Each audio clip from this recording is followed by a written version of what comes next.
Still good morning আছে। Good morning. এত কমেতে জোরে পুলিশ হয় না, ঠিক আছে? যখন 5,000 লোক উল্টো দিকে থাকে তোমার কমেন্ট দিয়ে করতে, তাই তো? Good morning. ইয়েস। দেখো আমার কিন্তু গরম লাগে না, তোমাদের লাগবে বলে মনে হলো বলে ফ্যানগুলো তোমাদের দিকে দেওয়া হলো, ঠিক আছে? কেন বলো তো, আমি একদিন ওখান থেকে যখন এখানে এসেছি এই রাস্তাটা এমন কিছু সোজা ছিল না, বাট অভ্যেস হয়ে গেছে।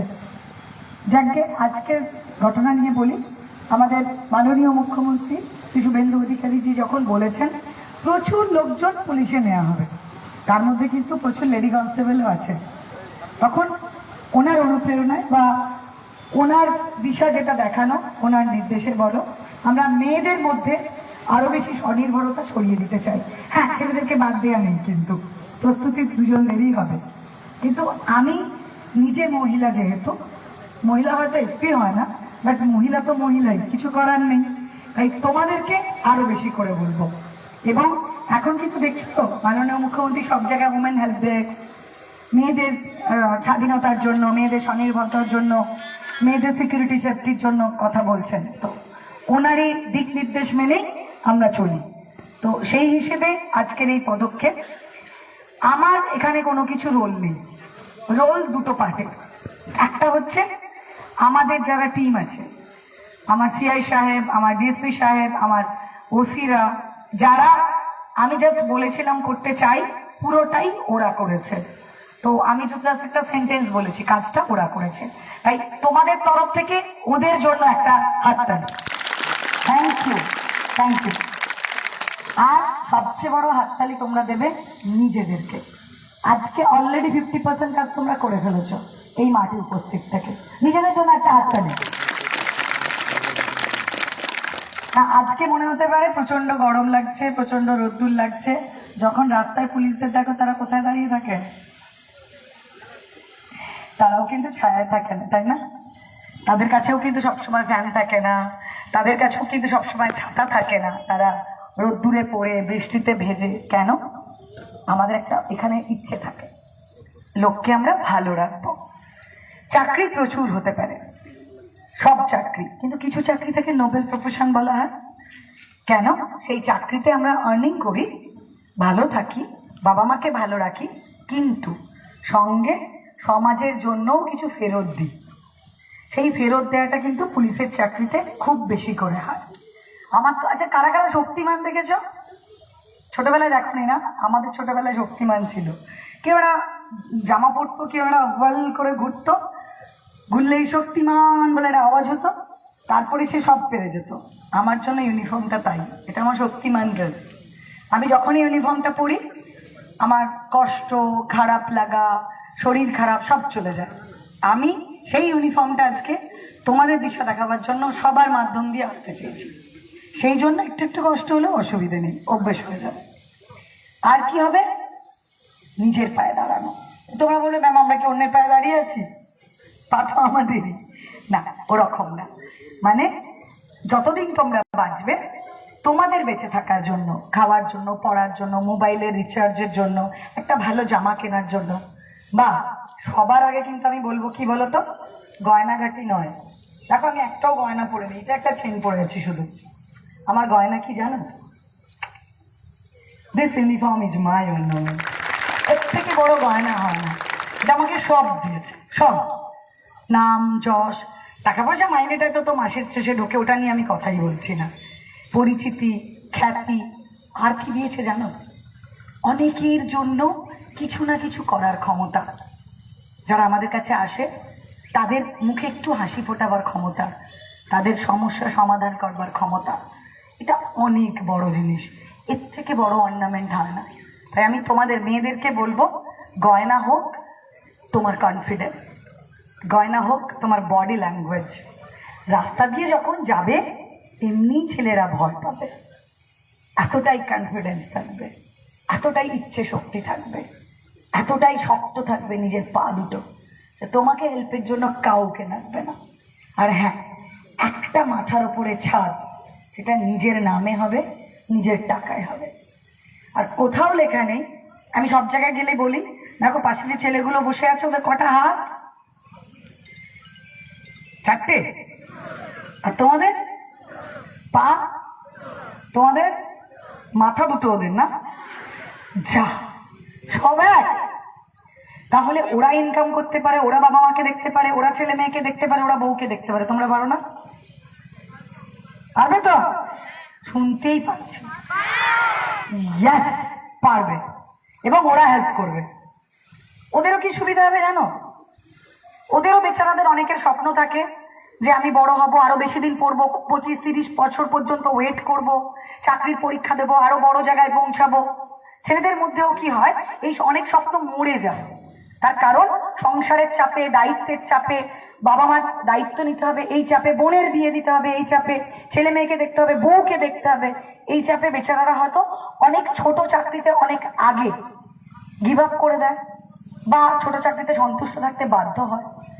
তো ওদেরও সুবিধা হবে, হাতে হাত মিলিয়ে আমরা তো ইকুয়াল, তাই না? কেউ কারোর দায়িত্ব নেব না, সবাই সবার পাশে থাকবো, সবাই সবার দায়িত্ব নেব। তাই ওদের আর তোমাদের মধ্যে যদি তফাৎ না থাকে, তোমাদের দায়িত্ব অন্তত তোমরা নিজেরা নাও, ঠিক আছে? আমি যেমন ঠিক করেছিলাম মা আমি সেদিন হব, আমিও মা, কিন্তু আমার ছোট বাচ্চা, ছোট নেই, বড় হয়ে গেছে। তো আমি সেদিনই মা হব যেদিন ওই ছেলের সমস্ত দায়িত্ব আমি নিতে পারবো।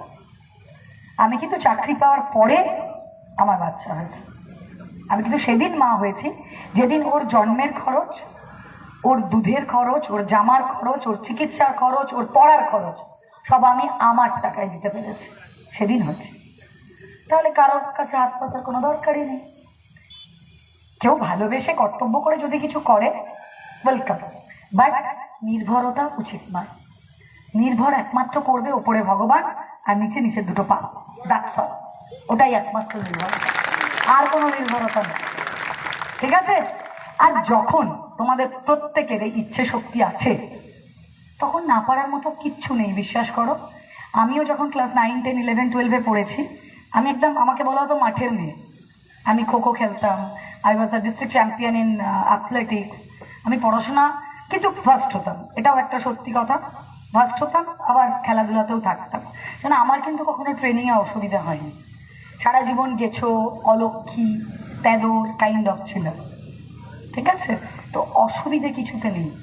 তখন কিন্তু আমি জানতাম, আমাকে আবার বাবা মা একটা জিনিস শিখিয়েছিল, তুমি যখন রাস্তা দিয়ে হাঁটবে, লোকে যখন তোমায় দেখে বলে ওর মতো হয়েও, দেখো ওর মতো হয়েও শুনতে শুনতে আজকে আমি ওখান থেকে স্টেজে, আজকে সবাই বলছে পাপিয়ার মতো হও।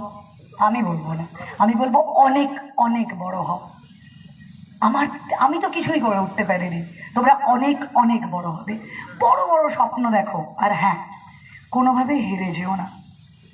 আমি যদি একটা বাচ্চার মা হয়ে খুব কঠিন পরিস্থিতির মধ্য দিয়ে গিয়ে এই চাকরিটা পেতে পারি, তোমরা সবাই পারো, ঠিক আছে?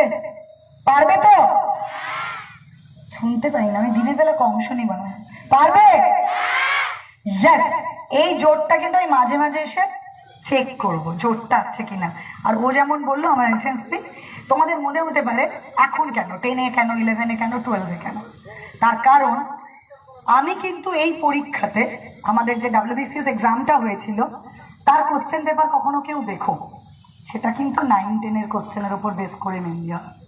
তাই 9-10-এ যে history, geography, English, math, Bengali বা পলিটিক্যাল সায়েন্স আর ইকোনমিক্সের কিছুটা পার্ট, এগুলো যখন পড়তে হয় জিকে, সেগুলো কিন্তু এখন থেকে পড়তে হয়। তোমাদের যা কিছু কম্পিটিটিভ এক্সাম শুরুটা কিন্তু এখনই, তাই প্রস্তুতি এখনই। আর ডিসিপ্লিন সবচেয়ে বড় জিনিস। আমি কি বলি জান, ডিসিপ্লিন কাকে বলে? যেদিন তোমার পড়তে ইচ্ছে করবে সেদিন পড়বে তো, আর যেদিন পড়তে ইচ্ছে করবে না সেদিন বেশি করে পড়বে, সেটা ডিসিপ্লিন, ঠিক আছে? মন তোমার কথায় চলবে, তুমি মনের কথা না। এই সময় মন কিন্তু খুব উড়ু উড়ু থাকে, একটু তোমাদের দোষ নয়। ফেসবুক দেখতে ইচ্ছে করে, প্রেম করতে ইচ্ছে করে মন দিয়ে, পালিয়ে যেতে ইচ্ছে করে, মুভি দেখতে ইচ্ছে করে, ছেলে বন্ধু থাকতে ইচ্ছে করে, এগুলো সব ইচ্ছে। মন একবার দেবে, একটাই কাজ, এখন চাকরির জন্য পরীক্ষা দিতে হবে, নিজের পায়ে দাঁড়াতে হবে, তারপরে না হলে কিন্তু বিয়ে হবে, বিয়ে করা যাবে না। ছেলেরা নাকি বিয়ে করে আর মেয়েদের বিয়ে হয়, আমরা এখন থেকে করব, মেয়েরাও বিয়ে করে। কেন? সেদিন বিয়ে করবে যেদিন তুমি বিয়ে করতে পারবে। তাকে করবে যাকে তোমার ইচ্ছে করবে। তাহলে কবে করবে, কাকে করবে, কিভাবে করবে, তুমি ঠিক করবে। নিজের টাকায় বিয়ে করতে হবে। সবগুলো কি কারোর ওপর না। বাবা মা তো কষ্ট করলো, জন্ম দিল, এতদূর বড় করলো, পড়ালো, খাওয়ালো, তোমাকে জামা কাপড় কিনে দিল, তোমার পাশে দাঁড়ালো। তাহলে এরপর তো ফেরত দেওয়ার সময় সমাজকে আর বাবা মাকে, তাই তো? বড় হয়ে গেছে, টিনেজ প্রায় কমপ্লিট হতে চললো, এবার ঝাঁপিয়ে পড়ো, প্রস্তুতি। তো বি প্রিপেয়ার, আমরা সবাই পাশে আছি। শেষ করার আগে বলবো, অনেক অনেক বড় স্বপ্ন দেখো, আর ততক্ষণ থেমো না, ততক্ষণ থেমো না যতক্ষণ না স্বপ্ন টাচ করতে পারো। আমি সব জায়গায় একটা শায়রি বলি, खुद को कर बुलंद इतना, खुद को कर बुलंद इतना कि हर तकदीर से पहले खुदा बंदा से खुद पूछे, खुदा बंदा से खुद पूछे बता तेरी रजा क्या है। মানে কি, নিজেকে এতটা শক্তিশালী করবে, ভগবান বলো আল্লাহ বলো, সে যেই হোক না কেন শক্তিশালী, বাধ্য হবে জিজ্ঞেস করতে, বাবা তোর কি চাই বল, দিয়ে দিচ্ছি, আর পারছি না তোর কষ্ট দেখে। বুঝা গেল? এতটা হেরে যাবে না। আমিও কিন্তু যখন, তোমার কি মনে হয় আমার ঘুম পায় না, ক্লান্ত হয় না? আমি যখন পড়তাম চোখে অমৃতাঞ্জন দিতাম, হেঁটে হেঁটে পড়তাম, দেয়ালে গিয়ে ধাক্কা খেতাম। বিদ্যাসাগর মশাইয়ের গল্প শুনেছেন তো, মাথায় টিকি বেঁধে রাখতো, ঘুমোতে গেলে ঝুলে পড়লে লাগতো। তাহলে সমস্ত মহান মানুষের পেছনে কিন্তু কঠোর কঠিন সাধনা আর পরিশ্রম আছে। সেটা ছাড়া, ডেডিকেশন ছাড়া, পরিশ্রম ছাড়া আর ডিসিপ্লিন ছাড়া কিচ্ছু হয় না। আর পুলিশে তো হয়ই না। তো সেই জন্য তোমাদের দুটোই দেয়া হবে, পড়াশোনা কি করলে হয়, কি পড়লে হয়, কিভাবে পড়তে হবে, কোন বই পড়তে হবে, সেটার প্র্যাকটিস, সঙ্গে মাঠ। হতে পারে তোমরা কেউ কনস্টেবল হলে না, সাব ইন্সপেক্টর হলে না, ইভেন আইপিএসও হলে না, মেবি ডাক্তার হলে। এই যে ডাক্তারদেরও কিন্তু 16-18 ঘন্টা দাঁড়িয়ে কাজ করতে হয়, তাদেরও যে ধৈর্য লাগে, কর্মক্ষমতা লাগে। আমরা আমাদের চেস চ্যাম্পিয়ন কার নাম জানি? দেখি কি বলতে পারে কেউ? আনন্দের নাম কেউ শুনেছে? আচ্ছা ঠিক আছে। চেস খেলা জানো তো? দাবা খেলা তো বসে খেলতে হয়। তারও কিন্তু যারা চ্যাম্পিয়ন আছে তারাও কিন্তু জিম করে। তার কারণ জিম শুধু এই মাসেলগুলো বাড়ায়, এই মাসেলগুলোও বাড়ায়, অক্সিজেন ফ্লো বেটার হয়। তাই আজকের এই খেলাধুলা, আজকের এই ডিসিপ্লিন, আজকের এই টিম স্পিরিট তোমাদের কিন্তু এখানে নিয়ে আসবে। Maybe not in uniform, maybe in any another job, but আজকের দিনের ডিসিপ্লিনই কিন্তু তোমাদের নিয়ে যাবে। তাই এখন থেকে লড়াই যে শুরু হলো, সেই লড়াই এই চেয়ারে বসে থামবে। প্রমিস? এই চেয়ারে বসবে তবে থামবে। এরকম বলবে তো, শেষ হলো। ওই দিন যেদিন ব্যাংকের অ্যাকাউন্টে নিজের নামে নিজের চাকরির একটা স্যালারি ঢুকবে, সেদিন থামবে, তার আগে আর থামা না। ঠিক আছে? যদি ছেলেরা প্রপোজাল দেয় কি বলবে? ঠিক আছে, চাকরিটা পেয়ে আয়, আমিও পাই, তারপর দেখছি। মনে রাখবে? তাহলে ইভেন 18তেও পারলে বিয়ে নয়। বিয়ের ডেট কখন? যখন নিজের খরচ নিজে চালাতে পারবে, যখন মা তখন হবে যখন নিজের টাকায় নিজে করতে পারবে। আর হ্যাঁ, বাবা মাকেও তো একটা গাড়ি বাড়ি দিতে হবে নাকি? সবসময় বাবা মাই দেবে, এবার কি কথা? নিজের নামে নিজের বাড়ি থাকবে, ব্যাংক অ্যাকাউন্ট থাকবে, নিজের খরচ চালাবার জায়গা থাকবে, তারপর ডিসিশন। তাহলে কোনো বাল্যবিবাহ হবে না, তোমরা প্রমিস করেছো, তাই তো? শুনতেই পাচ্ছি না, মানে মনে মনে খুব বিয়ের ইচ্ছে হচ্ছে। বিয়ে হবে, আমরা কেউ বিয়ে করতে বারণ করছি না, তখনই করবে যখন তোমার ইচ্ছে হবে। মানে এইরকম ইচ্ছে না, সে তো কালকেই বললো ম্যাডাম ইচ্ছে করছে বিয়ে করলাম, তাই না। যখন স্বাধীনতা হবে, আর্থিক স্বাধীনতা। দেখ ছেলেগুলোও হাসছে, আর তোদেরও বকে দেবো কেউ যদি প্রপোজ করেছিস। তোরা প্রপোজ করলেও তোরাও বকে দিবি, এই করছি, চাকরি করতে হবে, বাদ। মনে রাখবে, আমি সানগ্লাস পরেছি বলে তোরা দেখতে পাচ্ছিস না, তোদেরকেই দেখছি কিন্তু। ঠিক আছে? যদি মেয়েরা প্রপোজ করে বলবি না, ঠিক আছে? তোমাদেরও কিন্তু কান মুলে দেবো, ওকে? তখন দিদি হয়ে যাবো বড়। ঠিক আছে? প্রেম প্রেমের জায়গায় থাকবে। এখন প্রথম প্রেম এবং শেষ প্রেম বই আর নিজে। Love yourself, love your career, love your future, love your parent and give back to the society. Thank you. আর সবার সঙ্গে থ্যাংক ইউ ওনাদের স্কুলে যারা রয়েছেন তাদের এবং আমার টিমকে। Thank you.